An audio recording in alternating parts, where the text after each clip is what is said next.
शुभ सकाळ मंडळी. सो हल्ली ना आमच्याकडे जास्वंदीची फुलं 15 ते 20 अशी मिळतात. काय मिळते सीझन आहे की काय. सो पप्पांची मी ही आयडिया बघितली होती.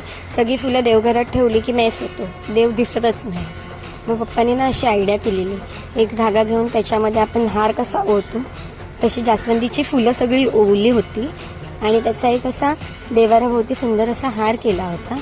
सो पप्पांना होते 2-4 दिवस, तर मी पण बोलले की चला फुलं जास्त आहेत तर त्यांचा बघून आपण पण ट्राय करूया, म्हणून इथे मी हे ट्राय केलं असं जास्वंदाचं.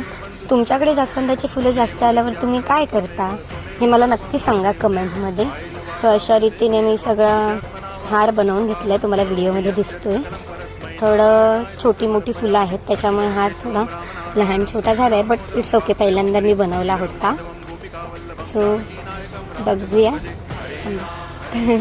इथे मी धागा कट करून घेतला आणि शेवटचं जे उरलं होतं इथे गुंतक झाला नेमका, मग तो सोडवला आणि गाठ मारून घेतली.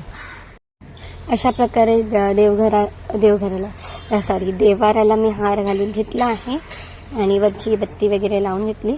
आणि वरची जी 4-5 फुलं उरली होती ती मी अशी साईड बाय साईड लावून ठेवली. त्या फुलांचं करणार काय, अर्धी तुळशीमध्ये ठेवली आणि ही अशी पडलं इथे. आणि कशी वाटली आयडिया.